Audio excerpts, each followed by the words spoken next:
बेसिडियोमाइसिटीज़, जिन्हें club fungi भी बोलते हैं, क्योंकि इनकी लाइफ साइकिल के दौरान एक क्लब शेप, एक स्ट्रक्चर बनता है जिसको बेसिडियम बोलते हैं। उसी के नाम पर इनका नाम पड़ा है बेसिडियोमाइसिटीज़। अब वो क्लब शेप का जो स्ट्रक्चर है बेसिडियम कैसे बनता है, कब बनता है, वो पढ़ेंगे जब इसका रिप्रोडक्शन की हम बात करेंगे। अभी चलते हैं इसमें, नॉर्मल स्टार्ट करते हैं इसको। तो बेसिडियोमाइसिटीज़ मोस्ट एडवांस और लार्जेस्ट ग्रुप है फंजाई का। जो हायर फंजाई है ना, फाइकोमाइसिटीज़ को छोड़ के बाकी जो तीन क्लास हैं आपकी, एस्कोमाइसिटीज़, बेसिडियोमाइसिटीज़ और डिट्रोमाइसिटीज़, ये किस में आते हैं? Higher true fungi. तो उसमें जो सबसे बड़ी लार्जेस्ट जो क्लास है वो बेसिडियोमाइसिटीज़ है, यानी कि सबसे ज़्यादा फंजाई इसके अंदर आ रहे हैं। अब इसमें जो बेसिडियोमाइसिटीज़ के अंदर जो कॉमन फॉर्म्स आती हैं वो है जैसे मशरूम। तो मशरूम वही है जो आसपास आप देखते हो, बोलते हो कि सांप की छतरी है। तो जो सांप की छतरी है एक्चुअल में क्या है? वो मशरूम है। किसके अंदर आती है? बेसिडियोमाइसिटीज़ के अंदर आती है। ठीक है। रस्ट, रस्ट क्या होती है भाई? ये रस्ट और स्मट जो है इनकी डिजीज़ के नाम के बेसिस पर नाम दिए गए हैं। रस्ट ऐसा है कि कुछ फंजाई कैसे हैं, पैरासाइट होते हैं। जो बेसिडियोमाइसिटीज़ के फंजाई हैं पैरासाइट होते हैं, डिजीज़ करते हैं प्लांट को। ठीक है। और अगर वो रस्टी अपीयरेंस आ रहा है, जैसे जंग लग जाता है लोहे पे, किस तरह का लगता है देखने में, ऐसे ही प्लांट की पत्तियां हो गई, यानी लीव्स, उसका स्टेम हो गया, तो उस पर अगर डिजीज हो जाए तो रस्टी अपीयरेंस आता है, तो बोलते हैं भाई रस्ट। और जो ऐसा फंजाई जो रस्ट डिजीज कर रहा है इस तरह की, उसको बोलते हैं भाई रस्ट, बोल देते हैं उस फंजाई को रस्ट फंजाई। ठीक है। ऐसे ही स्मट, स्मट क्या होते हैं? ऐसे फंजाई जो स्मट डिजीज कोज करते हैं। स्मट का मतलब क्या होता है? जैसे सूटी, जैसे बोलते हैं ना कि भाई कालिक पोत दी। ठीक है। तो कालिक क्या होता है भाई? जैसे ना कालिक पोत देते हैं जिस तरीके से, ऐसे प्लांट पे, जैसे मान लीजिए वीट के ऊपर जो गेहूं लगते हैं, बाली होती है, उस पर क्या जैसे कालिक सी पोत देते हैं। तो इस तरह का जो स्मट, जो धुआं सा लग जाता है, इस तरीके से पाउडर सा लग जाता है, उसको स्मट बोलते हैं। और स्मट डिजीज कोज करने वाले फंगस को क्या बोलते हैं? स्मट फंजाई बोलते हैं। तो ऐसे ये, तो इनके बारे में हर चीज़ बता रहा हूँ मैं अभी। टोड स्टूल्स, टोड स्टूल क्या है भाई? ये भी मशरूम ही एक तरह से, लेकिन कैसी होती है? पॉइजनस मशरूम है। ठीक है। जैसे बोलते हैं ना सांप की छतरी के जैसा ही दिखाई देता है, लेकिन वही वाली बात है कि बोलते हैं ना हर पीली चीज़ सोना नहीं होती।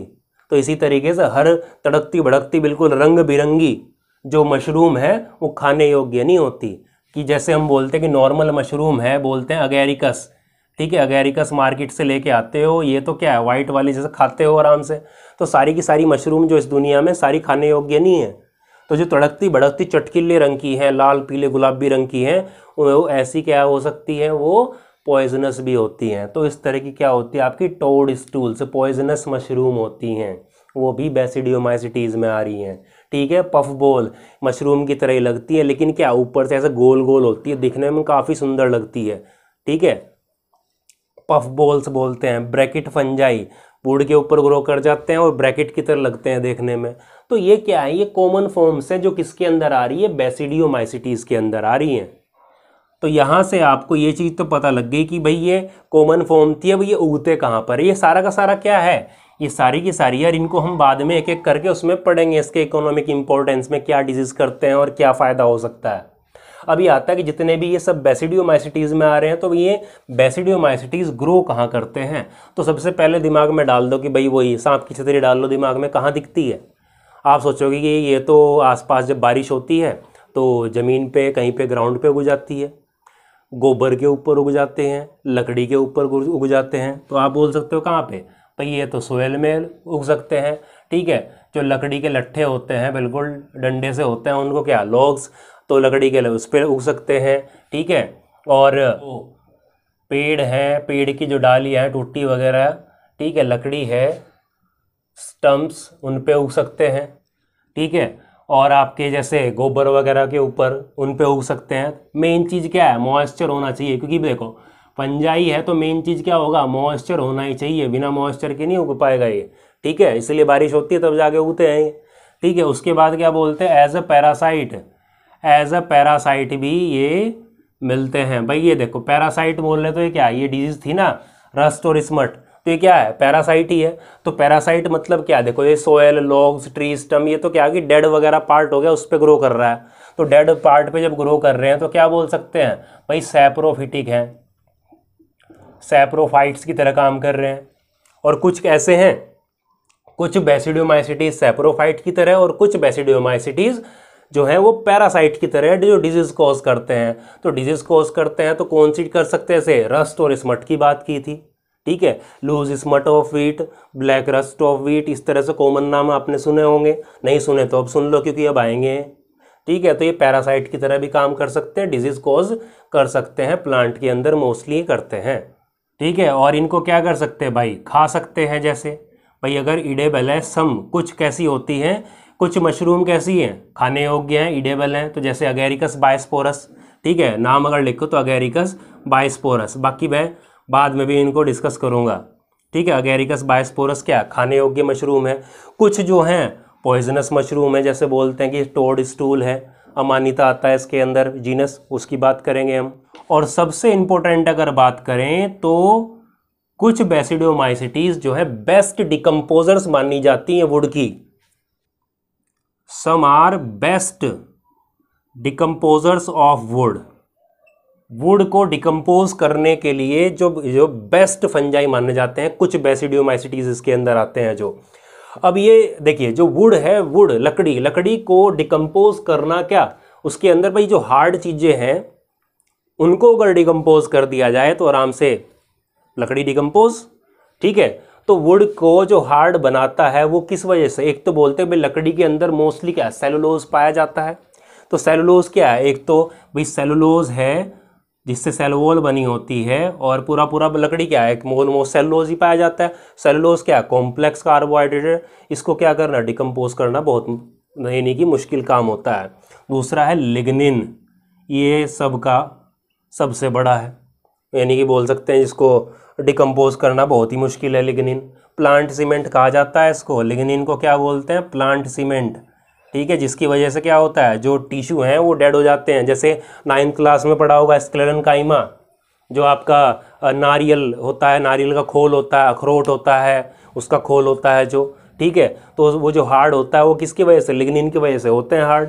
अब बताओ लिग्निन इतना हार्ड है, ठीक है, जो खोल वगैरह में पाया जाता है नारियल वगैरह के, अगर उसको डिकम्पोज करना है तो कितना मुश्किल काम होता है। तो लकड़ी के अंदर सेलुलोज और लिग्निन इनको डिकम्पोज करना है, उसके लिए बेस्ट माने जाते हैं बेसिडियोमाइसिटीज। क्यों, क्योंकि ये सेलुलोज और लिग्निन इनको डिकम्पोज करने वाले एंजाइम सीक्रेट करते हैं, ठीक है, एंजाइम सीक्रेट करते हैं। मान लीजिए कि लकड़ी है, ठीक है, लकड़ी का एक ब्लॉक पड़ा हुआ है ऐसे, ठीक है, बड़ी लंबी चौड़ी हार्ड लकड़ी पड़ी हुई है।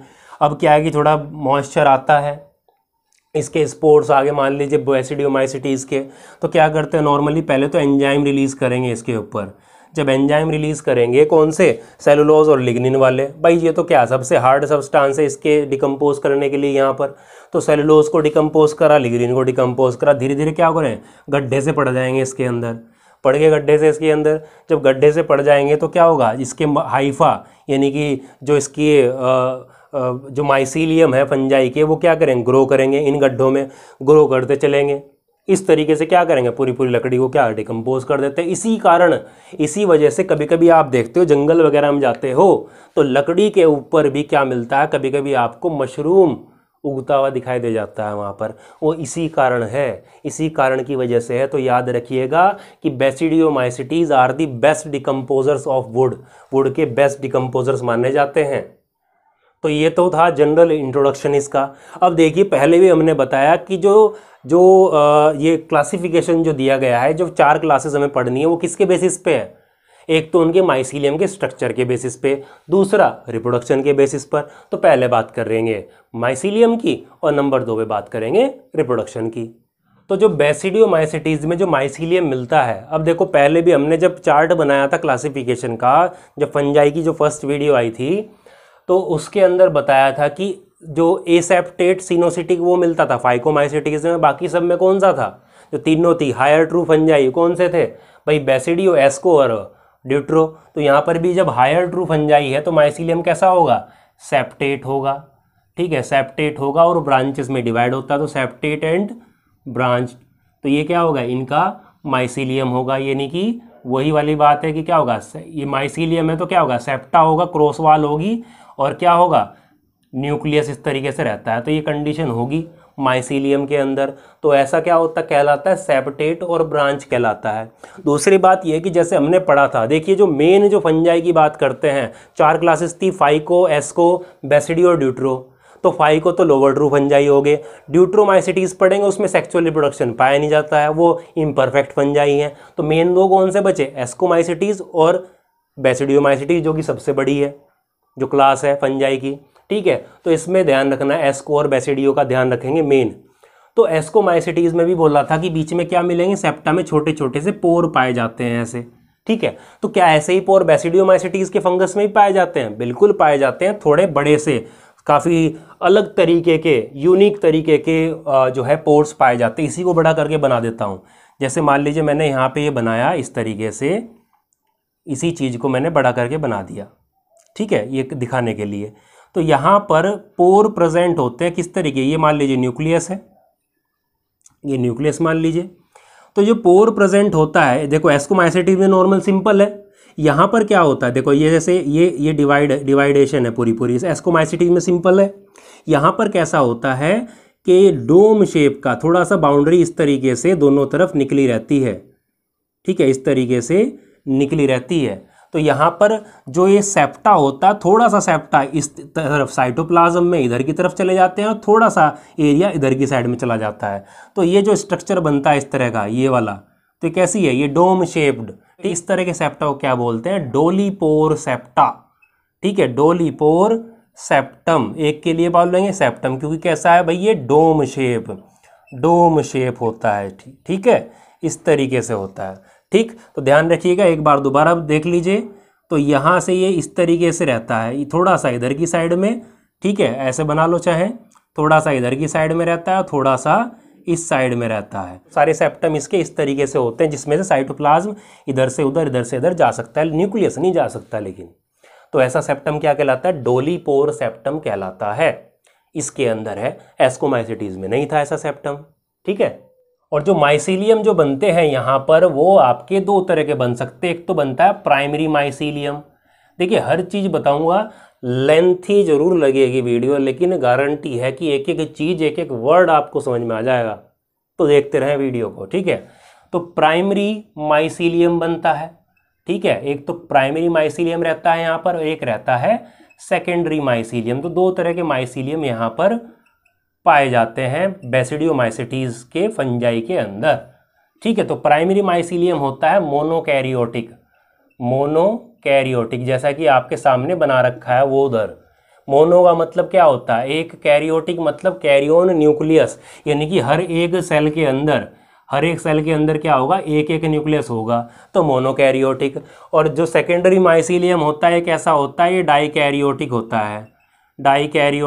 है, ठीक है। तो डाइकैरियोटिक आपने पढ़ा था कि डाइकैरियोटिक कैसे बनता है, जब प्लाज्मोगेमी होती है, दो माइसीलिया जब फ्यूज होते हैं तो क्या होता है, एक सेल के अंदर दो न्यूक्लियस आ जाते हैं। तो कंडीशन कैसी होती है, डाइकैरियोटिक। तो अगर एक सेल के अंदर दो न्यूक्लियस इस तरीके से हो जाएं, तो ऐसा माइसीलियम कैसा होता है, डाइकैरियोटिक कहलाता है। अब ये बनता तो प्राइमरी से ही सेकेंडरी बनेगा, कैसे बनेगा, कब बनेगा, वो बताएंगे अभी सेक्सुअल रिप्रोडक्शन के अंदर।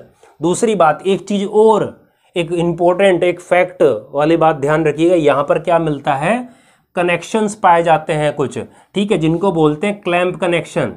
जैसे अगर बात करें कि इस तरीके से यहाँ से इनमें जाते हैं, इस तरीके से यहाँ से इसके लिए ऐसे, तो बीच में इनसे क्या होता है, देखिए अभी बोला था कि न्यूक्लियस यहाँ से पार नहीं कर पाता, लेकिन इस तरह के कुछ कनेक्शन होते हैं जो एक सेल से दूसरी सेल में न्यूक्लियस को पास कराने में हेल्प करते हैं। तो इस तरह कनेक्शन को क्या बोलते हैं, क्लैंप कनेक्शंस बोलते हैं, जो कि बेसिडियोमाइसिटीज का एक यूनिक फीचर है, ठीक है। क्लैंप कनेक्शन कहाँ पाए जा रहे हैं, बेसिडियोमाइसिटीज में, ठीक है, एस्को में नहीं पाए जाते थे, एस्कोमाइसिटीज में। ये भी कब बनेंगे, क्या इसका एग्जैक्ट रोल किस तरीके से, अभी तो देखो अभी पता लगा है कि सिर्फ क्लैंप कनेक्शन पाए जाते हैं, क्या है किस तरीके से, वो भी सब पता लगेगा अभी जब सेक्सुअल रिप्रोडक्शन पढ़ाऊंगा, ठीक है। तो इतना तो रही बात, ये दो तरह के माइसीलियम, प्राइमरी बनता है, सेकेंडरी बनता है, प्राइमरी से ही बनेगा सेकेंडरी भी। तो माइसीलियम हो गया। अब बात करते हैं रिप्रोडक्शन की। तो देखिए जो रिप्रोडक्शन है तो मोस्टली हम बात करते हैं सेक्सुअल और सेक्सुअल की। तो सेक्सुअल रिप्रोडक्शन के लिए भाई सेक्सुअल रिप्रोडक्शन जो किससे होता है, स्पोर्स के थ्रू होता है, जो ए सेक्सुअल स्पोर्स बनते हैं। तो यहाँ पर जो ए सेक्सुअल स्पोर्स होते हैं ना, जैसे हमने पढ़े थे ना स्पोरेंजियो स्पोर्स, कोनिडिया, ठीक है, तो ए सेक्सुअल स्पोर्स क्या है, वो नहीं बनते, आर नॉट फॉर्म्ड, ठीक है, यहाँ पर नहीं बनते, यानी कि ए सेक्सुअल जो ट्रू सेक्सुअल रिप्रोडक्शन है स्पोर्स के थ्रू वो यहाँ पर नहीं होता, तो ऑब्सेंट होता है। लेकिन इसकी जगह पे क्या है कि वेजिटेटिव रिप्रोडक्शन जरूर हो जाता है। वेजिटेटिव रिप्रोडक्शन के थ्रू ये जरूर कर सकते हैं। कैसे? फ्रेगमेंटेशन के थ्रू कर सकते हैं। माइसीलियम टूटेगा टुकड़ों में और हर एक टुकड़ा क्या करेगा, एक नए फंजाई को जन्म देगा, ठीक है, तो वो होता है फ्रेगमेंटेशन। तो ए सेक्सुअल नहीं मिलता क्योंकि ए सेक्सुअल स्पोर्स नहीं बनते, जैसे कोनिडिया होता है, जैसे स्पोरेंजियोस्पोर्स होते हैं, जनरली अधिकतर केसेस में नहीं बनते हैं, ठीक है। दूसरी बात करते हैं कि सेक्सुअल रिप्रोडक्शन अगर आ जाए, सेक्सुअल रिप्रोडक्शन, तो सेक्सुअल रिप्रोडक्शन में क्या होता है, गैमीट्स होते हैं। सेक्सुअल रिप्रोडक्शन में गैमीट्स के थ्रू होता है, मेल और फीमेल गैमीट। लेकिन एक चीज़ और बता दूं कि यहाँ पर बेसिडियोमाइसिटीज़ के अंदर जो है, जो सेक्स ऑर्गन्स होते हैं, ठीक है, जो सेक्स ऑर्गन्स होते हैं इनके, भाई फंजाई में सेक्स ऑर्गन को जैसे मेल हुआ, मेल सेक्स ऑर्गन को क्या बोलते हैं, एंथ्रीडियम, और फीमेल सेक्स ऑर्गन को क्या बोलते हैं, ऊगोनियम, ठीक है, इस तरीके से। तो ये जो सेक्स ऑर्गन होते हैं यहाँ बेसिडियोमाइसिटीज़ में नहीं बनते। जब सेक्स ऑर्गन नहीं बन रहे हैं तो सेक्सुअल रिप्रोडक्शन के लिए जो गैमीट्स होने हैं, मेल और फीमेल गैमीट, वो कहाँ बनेंगे, तो वो तो इन्हीं से बनते हैं, ये बन जा रही है, यानी कि गैमीट्स भी एक्चुअल में रियलिटी में नहीं बनेंगे। तो सेक्सुअल रिप्रोडक्शन कैसे होगा इनका, तो क्या होता है कि जो भाई नॉर्मल बोलते हैं कि जो वेजिटेटिव पार्ट होते हैं बॉडी के, यानी कि जो सेक्सुअल रिप्रोडक्शन गैमीट प्रोड्यूस नहीं करते जो, ठीक है, तो जैसे हम बात करते हैं कि हमारे जो टेस्टिस और ओवरी है वो रिप्रोडक्टिव पार्ट हो गया, गैमीट प्रोड्यूस करते हैं। बाकी जो पूरी बॉडी है हमारी वेजिटेटिव पार्ट है, रिप्रोडक्शन थोड़ी ना कर रही है, गैमीट थोड़ी ना बना रही है, ठीक है। ऐसे ही प्लांट में बात करते हैं, फ्लावर को छोड़ के बाकी सब पार्ट, रूट, स्टेम, लीव, सब क्या है, वेजिटेटिव पार्ट है। इसी तरीके से फंगस का जो माइसीलियम होता है वो उसका वेजिटेटिव पार्ट है। तो फंगस का माइसीलियम, मान लीजिए एक माइसीलियम ये रहा, तो ये प्राइमरी की बात करते हैं, प्राइमरी में क्या होता है, एक एक न्यूक्लियस होता है बस। तो इस तरीके से जो माइसीलियम है, ठीक है, तो नॉर्मल माइसीलियम तो क्या है, इसके वेजिटेटिव एक तरह से पार्ट हो गया, यानी कि वेजिटेटिव इनका माइसीलियम हो गया, वेजिटेटिव सेल बोल लो भाई, पूरा पूरा तो माइसीलियम हो गया, और एक आपस में सेल फ्यूज़ करेगी, आपस में ये क्या करेंगे, अटैच हो जाएंगे, मैच कर जाएंगे, आपस में फ्यूज़ कर जाएंगे, जुड़ जाएंगे, ठीक है। तो ये जो माइसीलियम है, माइसीलियम में क्या अलग अलग सेल बोल सकते हो, तो वेजिटेटिव सेल की बात कर सकते नहीं कर सकते, या फिर आप बोल सकते हो कि दो माइसीलियम डिफरेंट स्ट्रेन के फ्यूज़ करते हैं, ठीक है, बोल सकते हो, या फिर क्या, टू माइसीलियम ऑफ ये डिफरेंट स्ट्रेन्स।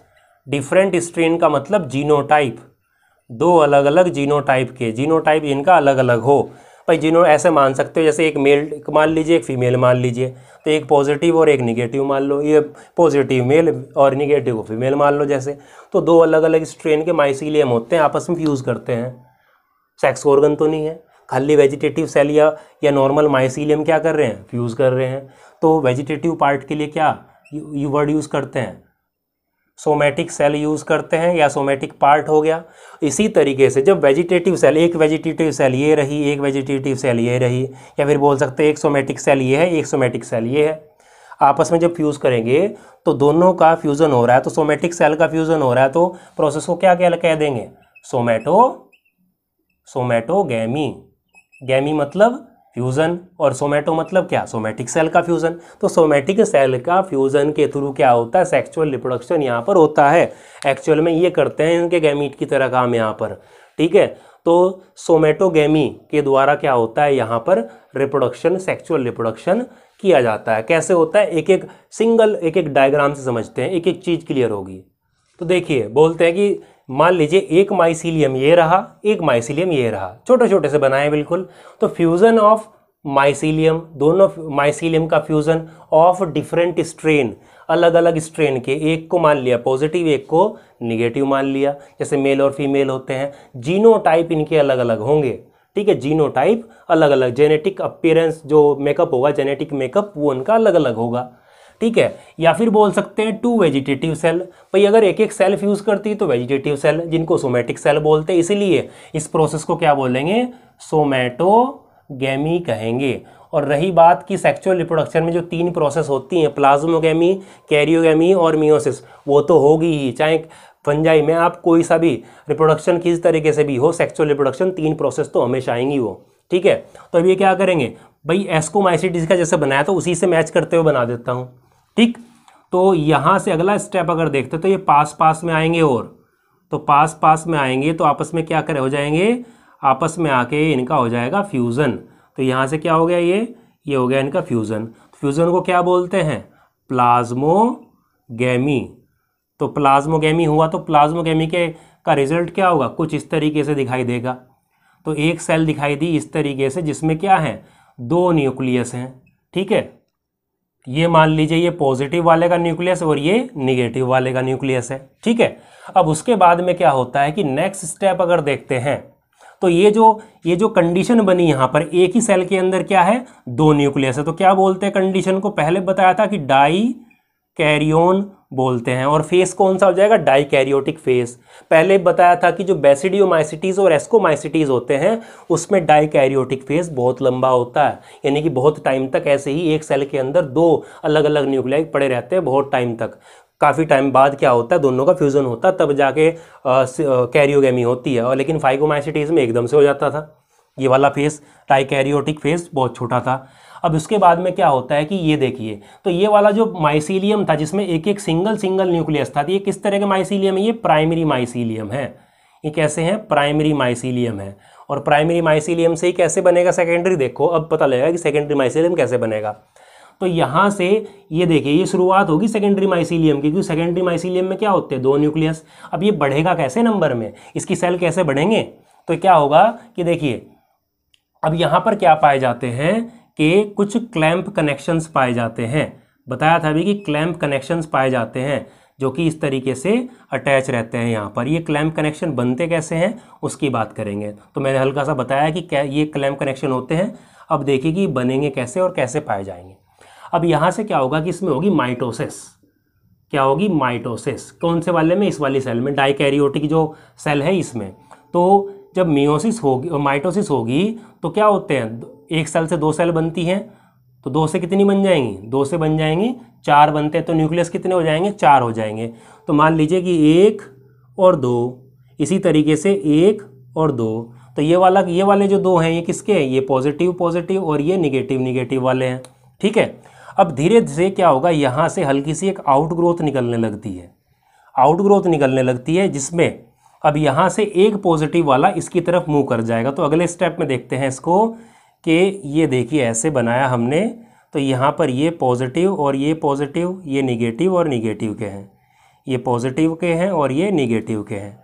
यहाँ पर क्या होगा, हल्की सी आउटग्रोथ, इसको और लंबी कर देते हैं। यहाँ से एक पॉजिटिव क्या करेगा, इधर मूव कर जाएगा, तो ये मूव कर गया, मान लीजिए ये वाला चला गया, ये यहाँ पर चला गया, ये पॉजिटिव वाला, तो यहाँ से मैंने मिटा दिया, कहाँ चला गया, ये पॉजिटिव वाला इसके अंदर चला गया, ठीक है। धीरे धीरे इसकी ग्रोथ होती चली जाएगी। अब यहाँ से क्या होता है, बीच में एक सेप्टा आने लगता है, धीरे धीरे यहाँ पे सेप्टा, ठीक है, 2 निगेटिव के बीच में ऐसे, ठीक। अब क्या होगा, अब आगे की हम बात करते हैं, अगला स्टेप अगर बनाए यहाँ पर तो ऐसा लगेगा। अब देखिए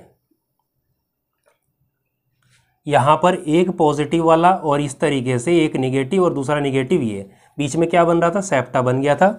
और ये वाला जो कनेक्शन है ये इस तरीके से करता करता ये यहाँ तक इस तरीके से कंप्लीट हो जाता है ऐसे। तो ये वाला जो पॉजिटिव था, जो पॉजिटिव वाला यहाँ पर इस तरीके से था, ये पॉजिटिव वाला है, ये पॉजिटिव और ये निगेटिव था, देखिए निगेटिव और ये वाला निगेटिव। अब यहाँ पर एक सेल में क्या है, एक सेल में तो पॉजिटिव निगेटिव दोनों है, ठीक है, डाइकैरियोटिक, एक में खाली निगेटिव। तो यहाँ से होता हुआ ये कहाँ, इसमें आ जाएगा, तो यहाँ पर इसमें आ गया, ये भी क्या पॉजिटिव निगेटिव हो गया यहाँ से। तो ये क्या है, ये वाली चीज़, ये है क्लैंप कनेक्शन। क्या है, क्लैंप कनेक्शन।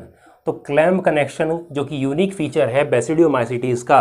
और अगर कोई पूछता है कि इसका रोल क्या है, तो रोल इसका किस में आ जाएगा, रोल है इसका कि जो मोनोकैरियोटिक सेल हैं उनको क्या करने में, डाइकैरियोटिक बनाने में। जैसे मोनोकैरियोटिक थी, यहाँ पर क्या किया इसने, डाइकैरियोटिक बना दिया। तो इस तरीके से क्या हुआ, पहले एक ही सेल थी डाइकैरियोटिक, अब कितने होगी, 2। ऐसे ही ये प्रोसेस चलती चली जाएगी, ऐसे बराबर में ऐसे।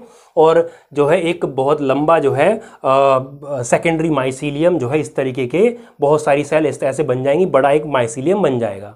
तो 2 तरह के माइसीलियम हो गए, एक प्राइमरी माइसीलियम जिसमें एक न्यूक्लियस, और एक डाइकैरियोटिक माइसीलियम, सेकेंडरी माइसीलियम जिसमें 2 न्यूक्लियस हैं। और 2 रिप्लेस वाली स्टेज काफ़ी लंबी और डोमिनेंट होती है इसके अंदर।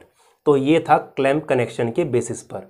इस तरीके से क्या होता है, इनमें जो है रिप्रोडक्शन होता है। और आगे की स्टेप देखते हैं। देखिए आगे अगर देखते हैं कैसे बनता है। अब ये जब ये वाला काम खत्म हो जाता है, तो ये वाला काम खत्म होने के बाद में ये जो क्लैम्प कनेक्शन है डीजनरेट हो जाते हैं। ठीक है, इसी तरीके से बहुत सारे बन जाएंगे। यहाँ पर मान लीजिए आगे चल के यहाँ पर बन जाएंगे इस तरीके से। ठीक है, मान लीजिए मैंने बना दिया इस तरह के पॉजिटिव निगेटिव इस तरीके से। ठीक है, तो जो है क्लैम्प कनेक्शन गायब हो गया। और क्या होगा कि जिस सेल में ये दो ये न्यूक्लियस हैं पॉजिटिव और निगेटिव स्ट्रेन के, उसमें क्या होता है कि एक क्लब शेप जो है, क्लब शेप इस तरीके से स्ट्रक्चर बनता है। क्लब शेप स्ट्रक्चर बनता है, इनको क्या बोलते हैं, बेसिडियम। भाई अगर बहुत सारों की बात करेंगे तो बेसिडिया, और एक की बात कर, एक बेसिडियम, ये एक बेसिडियम है, यहाँ बनाऊंगा तो एक यहाँ आ जाएगा। तो ये क्लब शेप, ये बेसिडियम कैसी है, क्लब शेप है। ठीक है, कैसी है, क्लब शेप बेसिडियम है। इसलिए क्या बोलते हैं इनको, क्लब फंजाई भी बेसिडियोमाइसीडीज को बोलते हैं, इन बेसिडियम बनने की वजह से, जो कि मैंने पहले बताया था। तो अब यहाँ से क्लियर होता है। अब अगला स्टेप जो होगा इसके अंदर, ये जो बेसिडियम बनी है, अगला स्टेप होगा तो ये जो न्यूक्लियाई थे अभी भी फ्यूज़ नहीं करेंगे। अब ये क्या करेंगे, यहाँ से मूव करेंगे इसके अंदर। ठीक है, तो यहाँ से मूव करके कहाँ आ गए, इसके अंदर आ गए। ऐसे पॉजिटिव और निगेटिव वाला, ये पॉजिटिव ये निगेटिव, ऐसे ही ये भी मूव करके कहाँ, इसके अंदर आ जाएंगे, पॉजिटिव और निगेटिव ऐसे। ठीक है, अब होगा इनके अंदर फ्यूज़न। तो फ्यूज़न होगा तो न्यूक्लियस का फ्यूज़न होता है तो क्या आ जाएगी, कैरियोगैमी। कैरियोगैमी, देखो पहला स्टेप क्या था, प्लाज्मोगैमी था, वही 3 स्टेप तो आएंगे ही आएंगे। दूसरा क्या है, कैरियोगैमी, और तीसरा आएगा मियोसिस। तो यहाँ से क्या होगा, अब इसी को मैं यहाँ पर बनाता हूँ छोटा करके थोड़ा। तो यहाँ पर आप देखते हैं, तो इस तरीके से जो ये स्ट्रक्चर थे, यहाँ पर बेसिडियम थी, इसमें ये दोनों फ्यूज़ कर गए ऐसे, और क्या बन गया, डिप्लॉयड न्यूक्लियस हो गया, डिप्लॉयड जाइगोट बन गया। कैसा हो गया भाई, डिप्लॉयड होगी कंडीशन अब दोनों में। ठीक है, डिप्लॉयड कंडीशन होगी। ये क्या है, ये बेसिडियम है, बेसिडियम के अंदर क्या है, अब डिप्लॉयड जाइगोट होगा इसके अंदर। अब क्या होगा, अगला स्टेप होगा कि अब होगा मियोसिस। नंबर 3 जो स्टेप आता है सेक्सुअल रिप्रोडक्शन में, वो है मियोसिस। मियोसिस से क्या होता है, एक सेल से 4 सेल बनती हैं, नंबर क्रोमोसोम आधे रह जाते हैं। तो ऐसे ही अगर बनाएं इसके अंदर, तो यहाँ पर 4 जो है न्यूक्लियस इस तरीके से बनेंगे, 4 इसमें 4 इसमें। ठीक है, लेकिन जो 4 ये बने हैं एक्चुअल में क्या है, ये हैं बेसिडियोमाइसीटीज वाले स्पोर्स। तो इनके लिए क्या वर्ड यूज हो जाएगा, नीचे लिख देता हूं, बेसिडियोस्पोर्स इनको कहते हैं। लेकिन ये ऐसे अंदर नहीं बनते। ठीक है, ये कहाँ बनते हैं, ये जो है न्यूक्लियस जब मियोसिस होती है तो ये बाहर की तरफ आते हैं, ये बाहर की तरफ इस पे इस तरीके से अरेंज हो जाते हैं बाहर की तरफ। ठीक है, या फिर इस तरीके से बना सकते हैं ऐसे करके। ठीक है, जैसे रिबन बंधा हुआ होता है बालों में, इस तरीके से मान लो। तो ये क्या है कि 4 जो है बाहर की तरफ बनते हैं। भाई लगभग जो डिफरेंस आपको देखा है, एस्कोमाइसिटीज में क्या था, अंदर की तरफ बनता, वहाँ एसिडियम थी, यहाँ बेसिडियम है। ठीक है, वहाँ पे अंदर बनते थे, एसिडियम के अंदर एंडोजीनियसली स्पोर बनते थे, यहाँ पे एक्सोजीनियसली बनते हैं। तो ये जो एक फ्रूटिंग बॉडी दिखाई दे रही है, क्या है ये, एक फ्रूटिंग बॉडी दिखाई दे रही है। ये जैसे फ्रूटिंग बॉडी वहाँ पर बोलते थे एस्कोकार्प, यहाँ पे क्या बोलेंगे, बेसिडियम है तो क्या हो जाएगा, बेसिडियोकार्प। तो क्या बन गई है, बेसिडियोकार्प बन गई। ठीक है, ये क्या बन गई, बेसिडियोकार्प। अब क्या होगा, ये जो फ्रूटिंग बॉडी बनी है बेसिडियोकार्प, अब ये जो स्पोर्स हैं जिनको क्या बोलते हैं, बेसिडियोस्पोर्स, ये इससे अलग हो जाएंगे, मान लीजिए एक के मैंने अलग कर दिए, यहाँ से 4 स्पोर अलग कर दिए, ये क्या करेंगे, ये जर्मिनेट करेंगे और जर्मिनेट करके दोबारा से ये जो माइसीलियम इस तरह के पॉजिटिव या नेगेटिव स्ट्रेन के ऐसे माइसीलियम वापस बना देंगे। तो ये जो लाइफ साइकिल चली, ये क्या है, सोमेटोगेमी है। इसके थ्रू क्या होता है, बेसिडियोमाइसिटीज में रिप्रोडक्शन होता है, क्योंकि सेक्स ऑर्गन तो नहीं पाए जाते। तो माइसीलियम क्या करता है, अलग अलग स्ट्रेन के अटैच होते हैं, फ्यूजन होता है उनका, या बोल सकते हैं सोमेटिक सेल यानी कि वेजिटेटिव सेल का फ्यूजन होता है। ठीक है, तो यहाँ से आप इसको बना सकते हैं आराम से। अब आपसे अगर कोई पूछता है कि भाई जो एसिड जो एस्कोमाइसिटीज़ है उसके अंदर जो फ्रूटिंग बॉडी बनती है और जो बेसिडियोमाइसिटीज़ में जो फ्रूटिंग बॉडी बनती है उनमें क्या डिफरेंस है। तो अभी डिफरेंस हमने देखा क्या है कि जो एस्कोमाइसिटीज़ में बनती थी क्या बोलते थे, एस्कोकार्प बोलते थे। ठीक है, एस्कोकार्प में क्या था कि जो स्पोर्स थे वो कहाँ बन रहे थे, वो अंदर बन रहे थे। मिनिमम 4 रहते और जो है जनरली कितने देखे जाते हैं, 8 देखे जाते हैं, लेकिन कहाँ बन रहे थे, अंदर। कैसे बन रहे थे, एंडोजीनियसली बन रहे थे फ्रूटिंग बॉडी के अंदर, जो कि एस्कोकार्प थी। लेकिन जो बेसिडियोमाइसिटीज है उसमें कैसे हैं, उसमें एक्सोजीनियसली बन रहे हैं और कहाँ बन रहे हैं, यानी कि बाहर बन रहे हैं। कैसे, एक्सोजीनियसली बन रहे हैं। ठीक है, इसमें एस्कोकार्प, इसको क्या बोल रहे हैं, बेसिडियोकार्प कहते हैं, जो फ्रूटिंग बॉडी है। ये मेन डिफरेंस था दोनों के अंदर। तो यहाँ से होता है सेक्सुअल रिप्रोडक्शन इसका कंप्लीट बेसिडियोमाइसिटीज का। अब बात करते हैं इनके कुछ इंपॉर्टेंट जो एग्जाम्पल्स हैं, जहाँ से एग्जाम में क्वेश्चन पूछ लेते हैं, कौन सा किस ग्रुप का कौन सा डिजीज कॉज करता है, उसको देख लेते हैं। तो ये है बेसिडियोमाइसिटीज के कुछ कॉमन एग्जाम्पल, जैसे मोस्ट इंपॉर्टेंट अगेरिकस बायोस्पोरस। ठीक है भाई, मशरूम है, कॉमन मशरूम खाने वाली।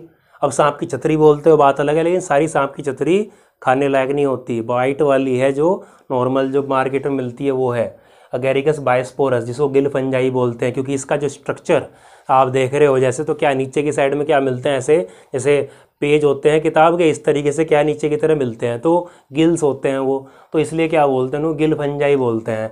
मोस्ट कॉमन एडेबल मशरूम, सबसे ज़्यादा खाए जाने वाली कॉमन मशरूम है ये। ठीक है, अम्ब्रेला शेप जो इसका पार्ट दिखाई देता है, जैसे बारिश हुई, बारिश के बाद में क्या है कि आपको ज़मीन के ऊपर इस तरीके से ऐसे दिखाई देती हैं ये। ठीक है, ऐसे दिखाई देती है। तो ये जो ऊपर का जो पार्ट दिखाई देता है ऐसे अम्ब्रेला की तरह, छतरी की तरह ऊपर का, ये क्या है, एक्चुअल में फ्रूटिंग बॉडी होती है। और फ्रूटिंग बॉडी बेसिडियोमाइसिटीज से क्या बोलते हैं, क्या बोला था अभी, बेसिडियोकार्प। ठीक है, जिसमें क्या होते हैं, बेसिडियो स्पोर्स लगे होते हैं ऊपर। ठीक है, तो वो होती है चीज़ एक्चुअल में वो। दूसरी बात करें टोड स्टूल, टोड स्टूल क्या, पॉइजनस मशरूम, जहरीली मशरूम। ठीक है, पॉइजनस मशरूम होती है। मोस्ट कॉमन जीनस, जैसे यहाँ पे अगेरिकस है, ऐसे ही अच्छा सारी अगेरिकस भी, जितने भी जीनस है अगेरिकस के सारे, वो भी खाने योग्य नहीं होते। कुछ स्पीसीज हैं जो खाने योग्य हैं, बाकी कुछ स्पीसीज पॉइजनस भी हैं, अगेरिकस की भी हैं। बाकी जो सबसे कॉमन की बात करते हैं जो पॉइजनस है, वो है अमानिता जीनस की जो मशरूम है, वो मोस्टली कैसी होती है, पॉइजनस।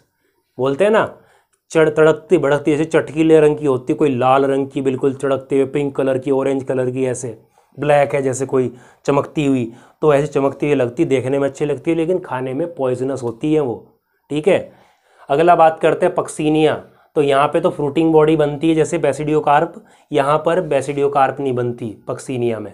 ठीक है, तो ऑब्लिगेट पैरासाइट, ऑब्लिगेट पैरासाइट मतलब जो हमेशा डिजीज ही कॉज करेगा, बीमारी ही करेगा जो, तो ये क्या है, पक्सीनिया ऑब्लिगेट पैरासाइट होते हैं। Commonly called rust fungus.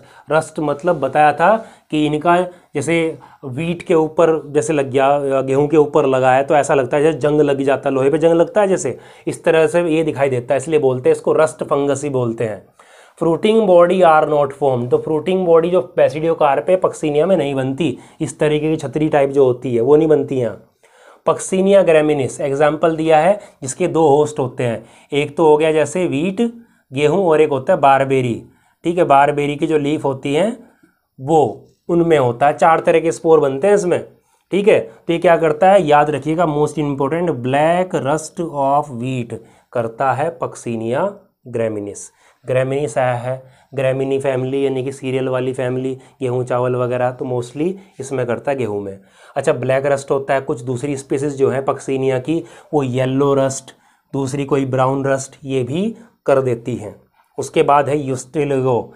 यूस्टिलिगो जो है स्मट फंजाई बोलते हैं। स्मट क्या होता है, जैसे कालिक पोत देते हैं, ठीक है। सूटी फ्लेम होती है, जैसे कालिक, जैसे आपने क्या किया कि आग लगाई, आग के ऊपर जैसे कुछ बर्तन रखा है तो काला काला हो जाता है, सूट आ जाती है, इस तरीके से सूटी अपीयरेंस आ जाता है। जो जो पौधे होते हैं उनके ऊपर ऐसा लगता है कालिक पोती हो, जैसे थोड़ा पाउडरी जैसा लगता है, जैसे कालिक पोती हो, तो स्मट फंजाई बोलते हैं। स्मट डिजीज करते हैं मोस्ट सीरियल्स, अनाज वाले जो होते हैं, गेहूँ चावल बाजरा वगैरह, ये इस तरीके से करते हैं। तो एक एग्जांपल जैसे दिया है, लूज स्मट ऑफ व्हीट, ठीक है, ये करते हैं लूज स्मट ऑफ व्हीट। अब ये बीमारी जितनी भी होती है, लूज स्मट हुई, ब्लैक रस्ट ऑफ व्हीट हुई, इससे क्या होता है, देखो व्हीट की बात हो रही है तो क्या होगा, व्हीट की जो यील्ड है, प्रोडक्शन होने वाली जो अमाउंट है वो कम हो जाएगी, तो किसान को क्या होगा, घाटा होगा, नहीं होगा।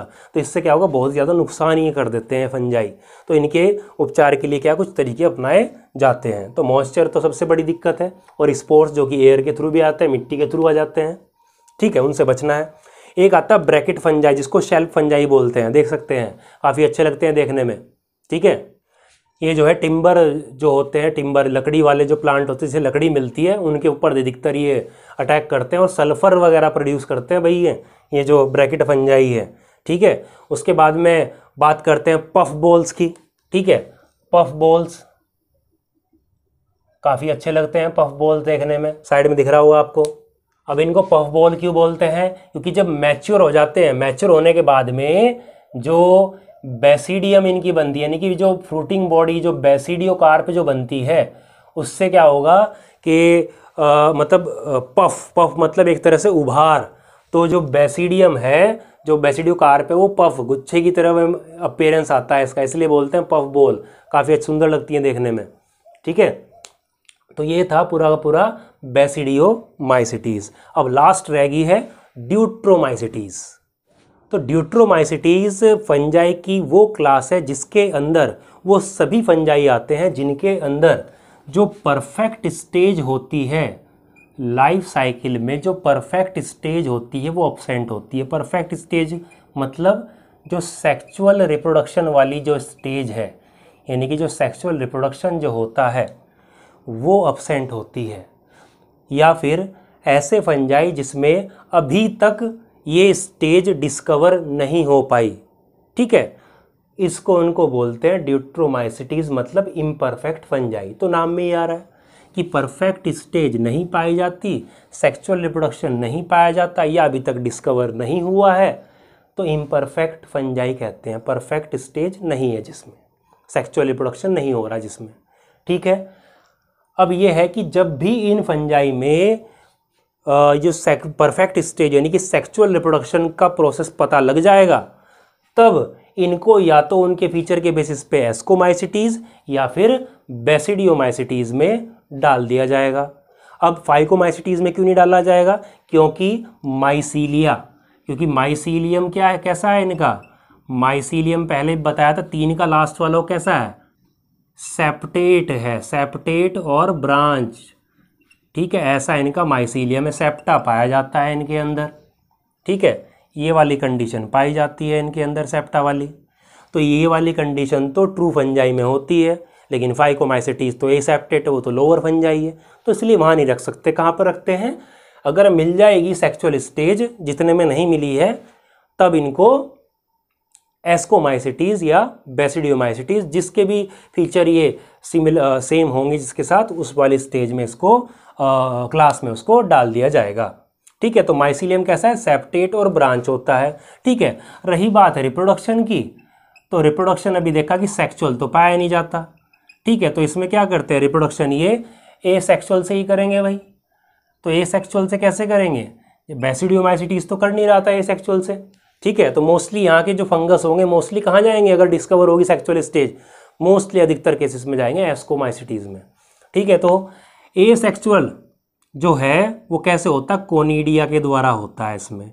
और कोनिडिया कैसे हैं, कोनिडिया जो हैं आपके एक्सोजीनस स्पोर्स होते हैं, एक्सोजीनियसली प्रोड्यूस्ड स्पोर होते हैं जो बाहर बनते हैं। जैसे किस में बन रहे थे, जैसे बन रहे थे एस्परजिलस में, जैसे पेनिसिलियम में, ठीक है, तो उसमें पाए जा रहे थे, कोनिडिया के थ्रू होगा इसमें।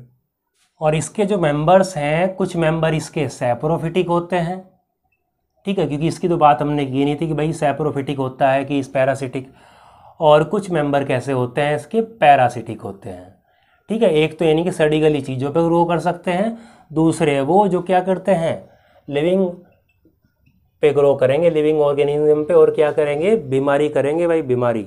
ठीक है, और इसके जो कॉमन एग्जाम्पल की बात करते हैं तो कॉमन एग्जाम्पल जैसे इसके अल्टरनेरिया आता है। ठीक है, अल्टरनेरिया, अल्टरनेरिया क्या करता है, early blight of potato, early blight of potato. जैसे फाइटोपथोरा इन्फेस्टेंस करता था लेट ब्लाइट ऑफ पोटैटो, ये करता है अर्ली ब्लाइट ऑफ पोटैटो। क्या हो, कौन है, ड्यूट्रोमाइसिटीज़ है। ऐसे ही बात करते हैं कोलिटोट्राइकम की, तो ये भी फंजाई है, कोलिटोट्राइकम फैल्केटम। ठीक है, जो कि ड्यूट्रोमाइसिटीज में करता है red rot of sugar cane, ये पैरासाइट है, red rot of sugar cane. जो गन्ना होता है उस पर कभी आप जूस वाले की दुकान पे गए हो, गन्ने का जूस पिया हो, तो गन्ने में रेड रेड वाला वो एक दिखाई दे जाता है बीच में, कभी कभी पूरा गन्ना ही ख़राब निकल जाता है रेड रेड वाला, बोलते हो फेंक दो भाई, इसका जूस नहीं पीना, बोलते कि दूसरा दो बना के फ्रेश। तो क्या होता है, ये कोलिटोट्राइकम फंजाई है। खैर ये हमें इतना नुकसान नहीं पहुंचाता, ये गन्ने की यील्ड को, जो उनकी प्रोडक्शन की अमाउंट है वो कम कर देता है, हमें कुछ खास ये बीमारी नहीं कर पाता। इसलिए गन्ने का जूस अगर कंज्यूम हो भी जाता है, अंदर आ जाता है, तो कोई नुकसान नहीं हो पाता, क्योंकि ये पैरासाइट है प्लांट के। ठीक है, तो red rot of sugar cane, जिससे गन्ने की यील्ड जो है कम हो जाती है। और अगर बात करें, और इसके अंदर आता है ट्राइकोडर्मा आता है इसके अंदर। तो ये सब किसके एग्जाम्पल है भाई, ये ड्यूट्रोमाइसिटीज़ के हैं। तो इम्परफेक्ट फंजाई था, तो यहाँ पर पूरा पूरा इस वीडियो के साथ कंप्लीट होता है जो फंजाई है, किंगडम फंजाई कंप्लीट। तो इस वीडियो में इतना ही, और जो है इस किंगडम फंजाई से रिलेटेड जितने भी क्वेश्चंस बनेंगे उसका लिंक आपको वीडियो के डिस्क्रिप्शन में मिल जाएगा। तो आप जो है क्वेश्चंस करने की करें, वहाँ से काफ़ी हेल्प मिलेगी। ये वीडियोस देखें, उसके बाद में आप एनसीईआरटी पढ़ें और फिर लिंक पे जाएं और टेस्ट जो है, क्विज़ जो ऑनलाइन क्विज़ है वो आपको दे, तो काफ़ी अच्छा रहेगा।